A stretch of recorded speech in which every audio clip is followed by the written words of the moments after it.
Hey guys, it's Ian Benjamin with Digital Hub. Hope you're all well. And I have the pleasure of interviewing and having as a guest is Cheryl Luzet.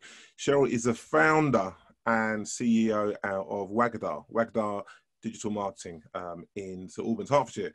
And so for you guys that don't know Cheryl, I want to kind of give you a bit of a background in Cheryl. So she's a graduate of the University of Cardiff, graduated with a degree in French and Italian. I mean, I can barely speak English, so fair play to her.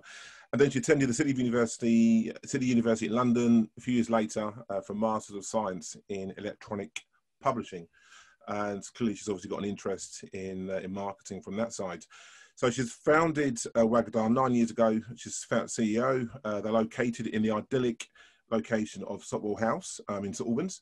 Beautiful area. I used to work there. And Wagada boasts a growing clientele and SMEs, some larger sort of mini corporates as well. And they're currently at 15 staff, I believe. 2019 winners of the Workplace Wellbeing Awards, and also for excellent in people development and the best use of technology. I've got an award for that as well. So, yeah, welcome, Cheryl. How you doing? Oh, thank you. Hi. Thanks for having me. From at all. Now, thanks for being a guest. The pleasure is all mine. And what I want to do, what I typically do, is to give the viewers and listeners an idea of the profile, is to share with them a testimonial from a client or somebody that you know. And so one of your clients, a company based in Holland, and so working with Cheryl D and the Wagada team is exciting. It's always a pleasure. They are experts in the field of translating our online marketing strategy into successful SEO deliverables within the given time frame and budget in a complex international environment. Without any doubt, the team of Wagada is an asset to any company and any team. I highly recommend Wagada to any company, and that is from George Widlett at Calero. So, boom. What do you say about that? Oh, he's a good man. Yeah. I mean, it's great that he thinks we're exciting to work with, because we want to be exciting. You know, we want to be proactive and demonstrate our passion. So, yeah, I love that testimonial. He's a good man. Superb, superb. Wonderful. So just tell us, how did it all start, Wagada? I mean, let's start with the name. How did you come up with the name? Well, in those days, it was very hard because it was before all the new domain names came out. So there were very few domain names available. And I really wanted to choose a name that demonstrated we were doing things a little bit differently. Because I think, particularly in those days, we were very much an SEO agency. And SEO had a very bad reputation. And so I wanted to choose a name that very much demonstrated that we weren't the same as all the other companies. Right. So I initially wanted to call the company Tagada, which is it's a French word for a big strawberry sweet. But then there was another company. It's like a big strawberry Haribo sweet that are called Tagada. Yeah. I just thought I quite liked the thought of the big juicy strawberry. So that's your favourite sweet then? That's like your favourite dessert or something, yeah? Yes. Oh yeah, I love a strawberry. But there was another company that had quite a similar name. That was a web hosting company. Right. Similar space.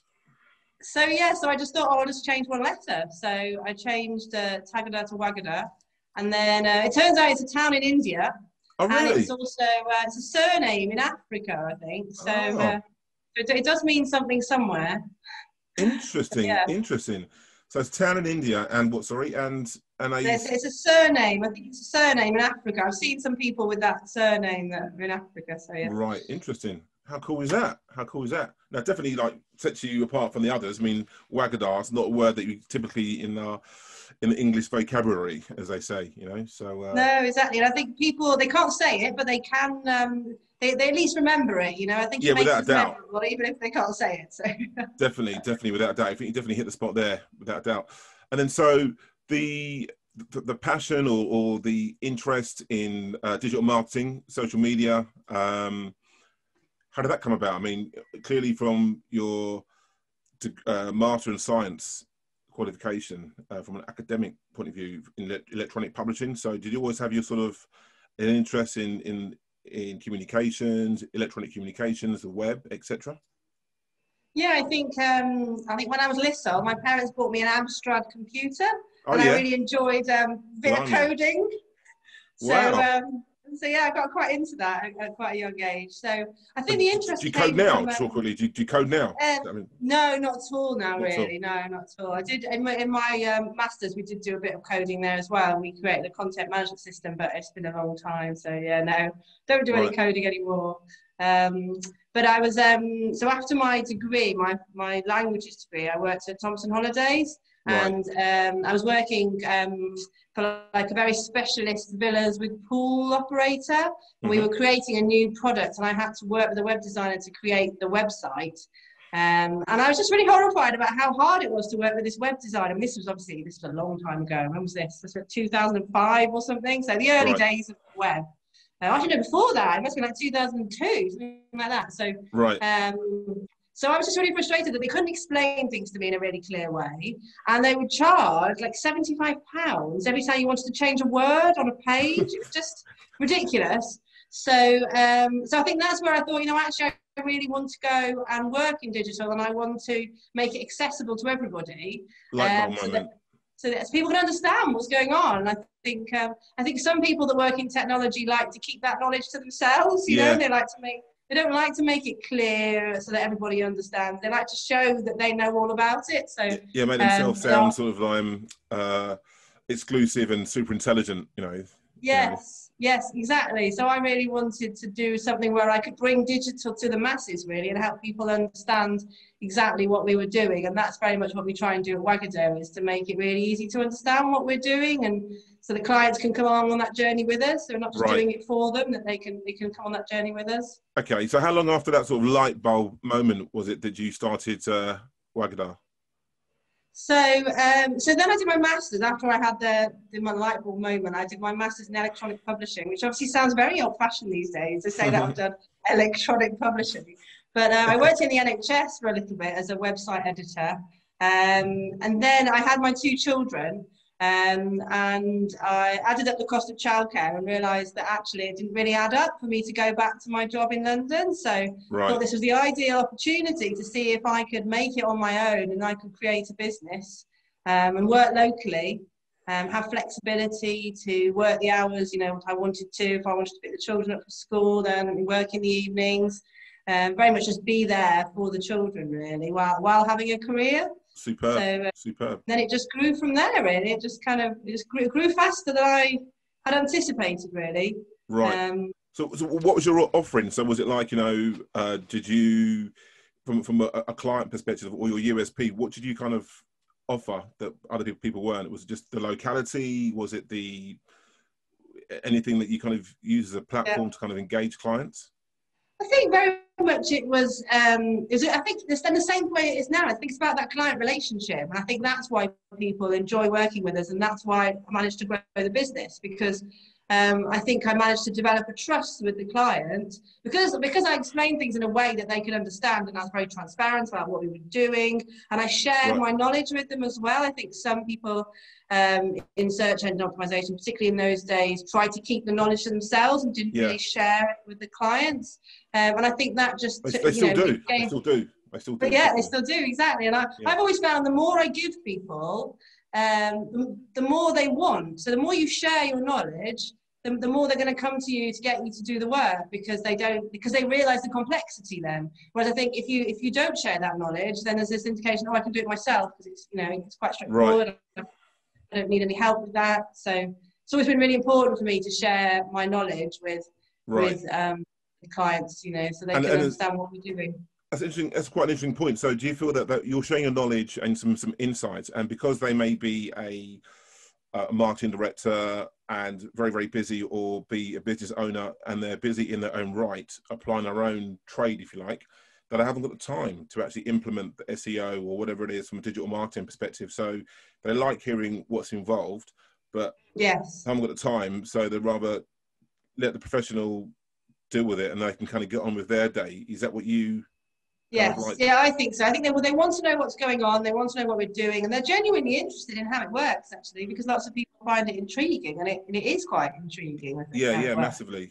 But they don't want to do it themselves. They've got their day jobs to do at the end of the day, and it is very much a full-time job trying to, you know, boost someone's ranking, or, you know, get the website working digitally. So, you know, they haven't got time to do that as well as their day jobs. Superb, superb. Okay, brilliant. So, I mean, this year has been, how can I say, it's like no other. And so I've got to ask the question. I mean, it's going to be imminent, or obvious, I should say. How has it impacted Wagada in terms of like the pandemic? And but also, when did you realise, oh my God, this is proper serious? Because I mean, obviously, I think around Christmas time there was whispers coming from China and Wuhan, etc., and we didn't really believe it's going to come and affect us. And but we're hearing it in the background. So, at what stage? I mean, do you think, oh my God, this is proper serious? And like, wow. I think it must have been about 2 weeks before lockdown that I realised that it was going to be quite serious. And that's the point that we reached out to all of our clients to see, you know, who needed support, who we could, you know, what help we could offer them to help them to get through this period. And I think for some of them, it might take them another week to actually realise, oh, actually, maybe I do need some help because maybe this is serious. And then obviously lockdown kicked in. You know, and that was a very odd time. I don't know how it was for you, Ian, but it just it just felt very odd. Definitely. So on the news. Sorry, need to interject. There's something on the news I saw yesterday. Was it on the news or the program yesterday where there was somebody who's in a coma? A guy's in a coma, and and prior to COVID, he's woken up and it's like, what is going on? So yeah, can you imagine? Because obviously before whatever happened, the life was like as it was. And he's now woken up into a new world. So, but yeah, crazy. That was just an unbelievable story. But yeah, sorry, we digress. Yeah, so that is a crazy story. Yeah, no, exactly. So actually, we were having our best months ever, January, February this year. So when lockdown hit, some of our clients wanted to pause their work. But actually, in the whole scheme of things, we've come out of it really well, and we're actually in a better position than we were even in January, February this year, because I think lots of companies then realise, actually, this is a long-term thing. I can't just close my doors for 2 months. We actually need to be quite focused on the marketing. And I think there's lots of businesses that have benefited from carrying on marketing during coronavirus. Yeah, definitely. And I think people realise that you can't be passive during this. You've got to be proactive. If you want it to be your business that survives, you've got to be very proactive during this period. So actually, we've done really well out of it. I think as a company, we've upped our game. I know I have a much better handle on the figures than I ever had before, because I've had to, very much know everything that's going on in the business, what money's coming in, what money's going out, what our plans are, which, and I think as leaders, we've all developed enormously during this period. With resilience as well. I think you've been through that, then you're not the same person coming out the other side. Not at all. Not at all. Absolutely not. So you've kind of actually grown in terms of revenue and as well. Yeah. Yes. Amazing. Yes. Fantastic. No. Absolutely. Yes. Yeah. Well, I've noticed that as well. I don't know whether you have over LinkedIn. There's so much more marketing activity going on. From my perspective, I've launched a podcast and I've just been more visible on LinkedIn. I've had to kind of like become comfortable with being uncomfortable, or just going the extra mile. Like what you said about, you kind of find out about yourself and what you've got to do, because it was just having the carpet pulled from underneath me or having to carry on. So yeah, it's good. It's amazing that you've done that. And so tell us about the team. I mean, so when was it, how far into the development and launching the business did you kind of start adding members to the team and so forth? So I think it must have been about sort of 18 months in that I started to use freelancers. Right. I can't remember exactly when we got an office, but my first proper employed member of the team came to me by accident. I remember chatting to a friend who was saying her daughter had just left uni and she was looking for work, and I said, well, maybe she could come and work for me 1 day a week. And then she did 1 day, and I was like, oh, can you come back tomorrow? Can you come back tomorrow? But within a week she was working full time for me, and at that point I was still at home, so she was working on my kitchen table with me. And then we lasted about 2 weeks on my kitchen table, and I said, well, this is silly now, I really need to get an office. So we moved into St Albans Enterprise Agency, into Stanta, which was lovely. As a first office, it's fantastic because it's very much easy in, easy out. You don't get tied into a big lease or anything like that. It's a very supportive environment, so it was a great place for us to kind of grow. Yeah, it was brilliant. Yeah, fantastic. Okay, and then from there, things just kind of evolved, and specialisms. So obviously PPC, paid advertising. So I mean, do a lot of your clients utilize your services for both, for like the SEO and for the pay-per-click paid advertising part of the digital journey as well? Yeah, no, absolutely. I think obviously SEO has changed over the years. So SEO is not something you do in isolation anymore. You know, you No. need to do the social media, you need to do the whole brand building piece, you need to do the PR so you can get links and raise your profile. So, and one of the things that with the way we try and service our clients is that we're very much their outsourced marketing department. Right. So most of our clients do take more than one service. So even if they initially come on for one thing, they might, then take on some of the paid services, either the Google paid services or some of the paid social media, which is Right. working really well for clients at the moment, or content marketing. So we're really very much there for them for whatever they need. And we tend to work very well where there's a company with a marketing department, but maybe it's quite a small marketing department. Maybe it's Yep. just got one person in it, and that Gotcha. person might not be a digital native.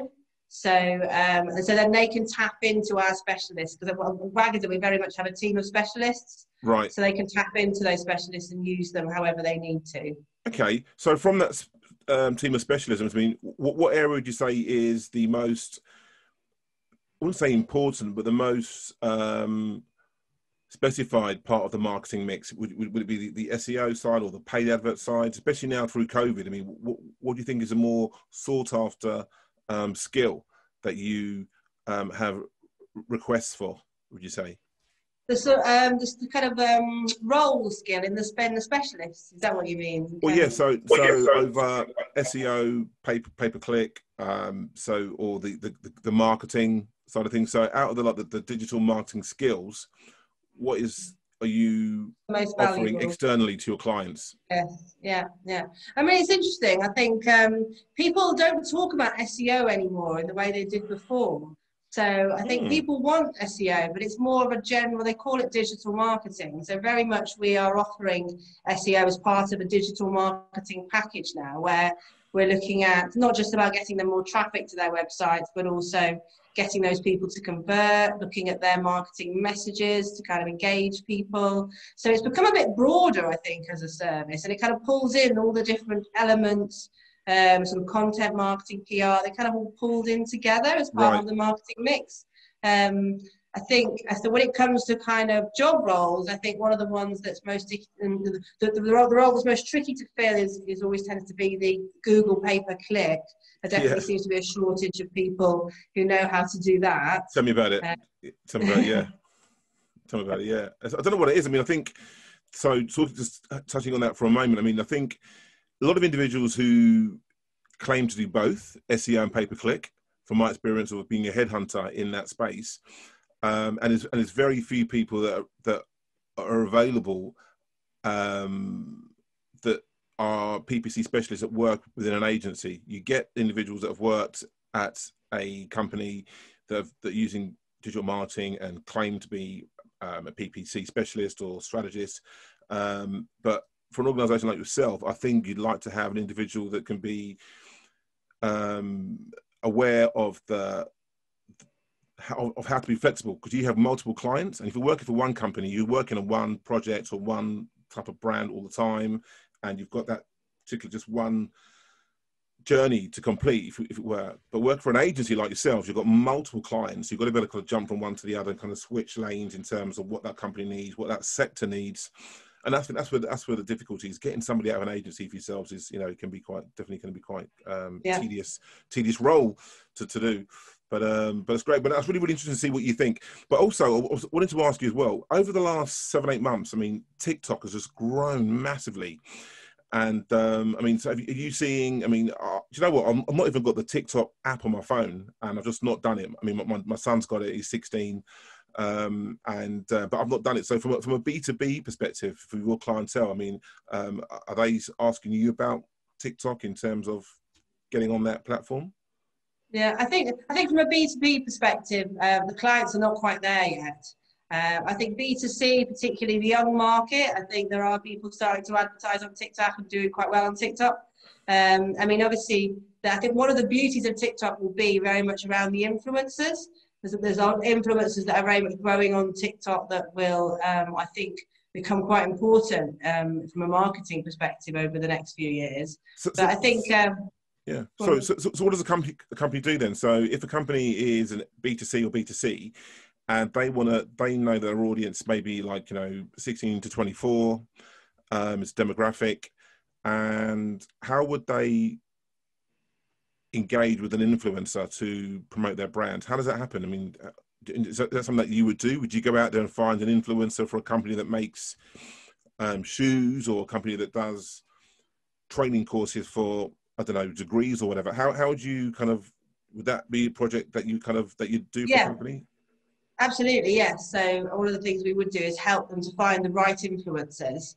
But also, obviously, influencers charge. So we have to find the influencer that matches their budget as well. So there's various different ways you can find influencers. Obviously, the really big influencers, everybody knows who they are, but they tend to be the ones charging the big bucks. But there's lots of portals out there that kind of tell you who the influencers are. Influencers offer their services forward to companies, and you can pay them, and you can see how much traction they have, and you can work out how much, whether that's going to generate a return on investment for you. But absolutely, something that we would help clients with, to help them find the right influencers to. Right. So based on their followers and how active their content's posted, etc., and the level of engagement, you can kind of get into that, can you? Yes, so exactly. So there's a market now. I mean, I didn't know that. I mean, there is a market for purely based on digital influencers, like the Premier League, so to speak. You can get a championship level. Yes, exactly. Yes. Influencer, or wow, okay, cool. I mean, obviously I knew it existed, but I mean, not to that extent. I didn't realise it was like that. Wonderful. Yes, that can be really, really powerful, actually. Absolutely. So what's next for you guys? What are you focusing on now? You trying to steady the ship a little bit, so are we going to get a second wave, or or is a growth plan already kind of kicked in, and where you're going, so to speak? Yeah, no, we're back on course actually for our growth plan. So we're not worried about the second wave. We're ploughing on. So Superb. We're in the process of opening a second office in Cheltenham. One of our team members has moved over there. So it's virtual at the moment, but eventually we will have a team of staff over there. Partly because we believe it gives us an extra opportunity to tap into a pool of staff in a different area. Obviously, it's quite tricky where we are around here. Being so close to London, it's a very competitive marketplace for digital marketing roles. Whereas in Cheltenham, there's lots of cities around there. There's lots of opportunity for us to recruit really strong staff. That haven't got that pull of London. Sure. But do you not think London? I mean, obviously, doing what I do in recruitment, speaking to a lot of candidates now. I mean, a lot of them who are working in the city find it less appealing because they've had a wake-up call about life. They don't want the commute. They're working from home, or even working from anywhere now needs to be WFA, not just WFH, but working from anywhere. WFA seems to be the buzzword, and also it's really quite funny because being in recruitment for such a long time, the salaries, when it gets down to salary, holidays, benefits, etc., was always top of the list in terms, well, it still is. But I mean, but now you've got what's the working from home policy.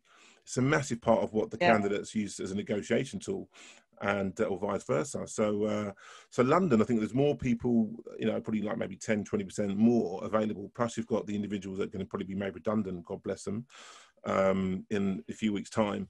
So there could be a pool, a few more added to the pool, from around. No, there are definitely, because we're recruiting at the moment, and the pool is definitely a lot deeper than it has been over the past few years. So we've had some really strong candidates applying. Good, super, fantastic. Okay, wonderful. What I want to do now is kind of lift the body up a little bit and have a chat to you, kind of get to know Cheryl questions. So, I mean, you mentioned earlier you've got a couple of children now. So how do you kind of mix that blend of working life and family life? What do you do in your spare time as well? What do I do myself? Well, look after my children is kind of the big thing that I do in my spare time. But I do have an allotment, which grows a lot of weeds. But I like to grow vegetables occasionally. So yeah, I quite like being on my allotment. It's just at the end of my garden, so it's quite handy. We can pop out and go and grab some courgettes for dinner. Fantastic. You've got green fingers. Yeah, well, I wouldn't. If you saw my allotment, you wouldn't say I had green fingers. But I do enjoy going out there. It is very, very peaceful, and it's quite a nice way to switch off, I think, is to go and spend some time digging in the allotment. I like running as well. I like to run. listen to an Right. audio while I'm running. Yeah, I remember seeing something actually about you guys, like all in your kitchen up doing like a mini marathon or something a little while ago. Yes, we did do the St Albans Half Marathon last year. Right. We raised money for charity for that. So yeah, that was quite a nice team event. We all got involved. Not everyone did the half marathon. Some Right, of us really? might have just done the 5K. Yeah, yeah, it really. Yeah, well, that's what I would do as well. I'm just too big to run around. So, I mean, just too much on my Although knees. it's quite hilly, it's quite hardcore for a 5K, to be fair. The St Albans 5K. It's a lot of it's uphill in Veroladian Right. Park, so Yeah, yeah, it's that's a quite struggle, hard. isn't it? So fair play to them for doing that. I mean, I'm doing about 2.5 to 5K when I go out, but my knees are just getting absolutely ruined. And something I started doing throughout COVID. But now the gyms are open, I'm kind of leaning more to go back to the gym. So, brilliant. Fantastic. So being a digital person, what's your most used, the most used app that you've got, would you say? Oh, my most used app. Probably LinkedIn at the moment, actually. Yep, me too. Me Yeah, too. I'm running LinkedIn. I'm really bored of Facebook now. And Yeah, I I've don't really use got it into much. LinkedIn. And I think I've developed so many close business relationships that actually a lot of my friendships are going on LinkedIn now, which may sound a Right. bit strange, but Yeah, it's grown massively over the last 6, 7, 8 months. It's such a powerful tool. It really is. It really is. But I'm the same. I'm on LinkedIn. I'm a recruiter, so I'm on it all the time, yes. posting stuff, etc. But really, talking about LinkedIn, it's free advertising.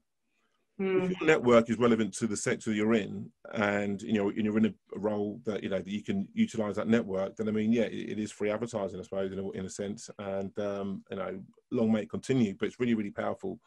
And with the video engagement, you can't go on there now without seeing a video. So superb, wonderful, wonderful stuff. So how about in terms of your iTunes or Spotify? What's on your playlist right now, would you say? On my playlist. I've been really listening to Hosier. I've been really getting into Oh yeah, Hosier, actually. okay. Yeah, I'm really loving that. Right, yeah, no, I Um, think my daughter's into them actually. Kind of does she does that Hosier. She kind of likes them. And about Netflix, I mean, because over COVID, over the again pandemic, have you been doing or getting into any sort of like Netflix or anything on there? I Collectively as a didn't. family? I didn't get into the Tiger King. I didn't get into it. I tried, Oh really? but Which one? The what? I don't know why. Well, Yeah, is it nothing on called Netflix. Tiger King? Pardon? No, nothing on Netflix. No, Netflix. Tiger King. I was saying. Is it called Tiger King? Have Oh, I is got it? the I've not wrong seen it. name? Nah. I don't see it. I was massive over lockdown, Oh and really? yeah, my husband watched it. Everyone watched it, Oh but my gosh. I didn't get into it. I just didn't get into it. I don't know Do you know why. what? I've not Not even quite heard of it. interested. So is it like a Netflix thing? Is it? Yeah, definitely a Netflix Sure, thing. it's on. I don't know whether it's made by Netflix. It's like Right. part documentary. Well, it's his documentary, but it's obviously a bit dramatized. It feels a bit Oh dramatized, but yeah, really? Make himself look yeah. stupid. I've not even heard of it. Do you know what I mean? Not even heard of it at all. Yeah, But no, we got no, it was into massive over lockdown. Unless I've got the name wrong, but yeah, it's massive over lockdown. wow, wow, wow. Oh my gosh, I'm probably gonna get told up by my kids. I'm like, no, of course, Dad, that's out there, but I didn't want to watch it or something like that. They'll probably tell me, superb. So tell us all something about Cheryl that we don't know. Something you don't know. Oh gosh, you see, you didn't prepare me for these questions, Ian. Um, I guess my most embarrassing moment was when I got rescued by the lifeguards when I was a student, and we were in South Wales, No and way. we'd gone. Say again. I said, no way. I'm like, oh my gosh, I want to hear this. Keep going. Well, I fell asleep on a rock by the beach, and then I woke up, and the tide had started to come in, and I had new trainers on, and I could have just. It's only about this deep, right? So I could have just walked back to the beach. But I thought stupidly, it's fine, the tide will go down again. I'll wait here. I won't get my trainers wet. The tide will go down again. Of course, the tide does not go down again. No. And this was before the time of mobile phones, so I didn't have a mobile phone or anything. So I just thought, I'll wait this out, I'll be fine. And then obviously my friends on the beach had suddenly realised what happened, and they'd called the Coast Guard, which I was mortified about, because No if I'd way. known they were calling the Coast Guard, I mean, I can swim, I could have just got in the water and swam round, but I was just waiting patiently, quite happily. And then the next thing I noticed, that all on the cliff above me, there are lots of people trying to rock climb down, and then this boat arrived, Well, and to all these rescue you. people were, pardon? Yeah, to rescue me, yeah. And then How they how arrived far out were you then? How far out were you from the actual? like about 15 meters from the shore. Like, really, I could have swum. No one ever said to me, "Can you swim?" I was just waiting, you know, waiting patiently for the tide to go down. So, and this boat arrived with and all these people got out. They were all kind of wearing these quite scary looking uniforms with helmets, and they just came and like grabbed me, and then they were, come in here, and they made me we got all into the water and get into the boat. Whereas I could have just walked around back to the beach if I'd got that wet already. So they put me in the boat and they tried the boat off. Obviously, water is just splashing all over me at this point. And they dragged me all the way to the lifeboat station, which was miles away. They didn't drag me back to the beach. Yeah, like they tell me off for costing the lifeguards money. But I hadn't called the lifeguards. Oh my gosh. They had to drag me back to the beach again. So that was a bit embarrassing. Brilliant, brilliant. Especially if you're a strong swimmer, do you know what I mean? It's like, well, I could have swum it easily. You know, it wasn't even that deep. It wasn't even like too deep for me to walk it, to be fair. Was it even needed? Was it even needed? Excellent. No. Excellent. So how about, I mean, do you guys go out on like you have company socials? I'm sure you do. So what's your favourite tipple? What do you know, like? Oh, that's a good question, Ian. Gin? Good question. I gin. I'm a big gin fan. Yes. And that's one of our interview questions, actually. Oh, is it No, really? I shouldn't reveal it. Yes. We always say to people, "Are you gin or are you vodka?" Right. And they obviously realise it's a trick question. No, definitely. It's like Nick always asks them what football team they support. He's a Tottenham supporter, isn't he, Nick? I think, isn't he? He is, yeah. But no, I mean, gin's definitely without a doubt last 2 or 3 years. They've made it more delicious with the different varieties that are out there and all the advertising behind it. So, yeah, I've got a bottle of gin downstairs as well. But I do like my beers. Do like my beers too. So what was it prior to gin then? So was you like just a wine type person or really? Yeah, I guess. Gosh, I can't remember life before gin. Really? I must have been just Wow. into wine, I think. Wine. I do like a cocktail as well. I like a espresso martini. Okay, superb. Fantastic. And if you had a choice between I always ask this question, I'm a bit of a car fanatic. Excuse me. So what would you choose, an Aston or a Bentley?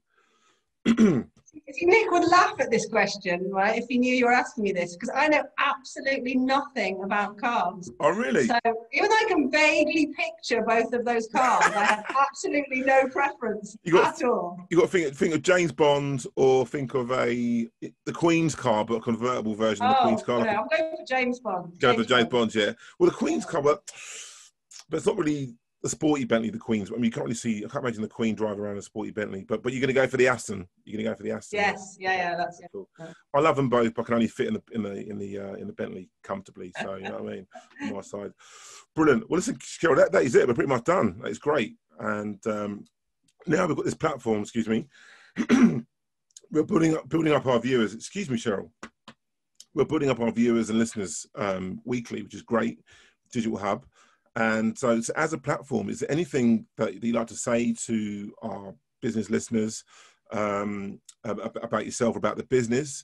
Now you've got this opportunity. Anything we can kind of share for you or you can share with them? I don't know, really. I guess I love to connect with people. So if anyone wants to connect with me on LinkedIn, I always love having a bit of a chat. So, yeah.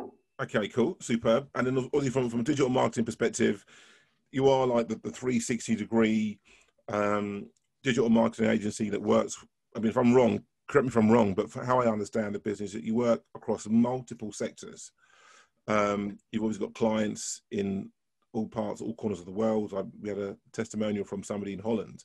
So in terms of being able to work in different sectors globally and full service agency in terms of digital marketing capabilities, that pretty much sums up what you guys do and looking to move on with that. Absolutely, yeah, absolutely. We have clients all across the world, all across the UK, work across different sectors. We have a few little niches. So we have a little bit of a niche in the home improvement sector, in the medical sector, and in the kind of IT, software, cybersecurity sector. Okay. Apart from that, we work across a whole range of different industries.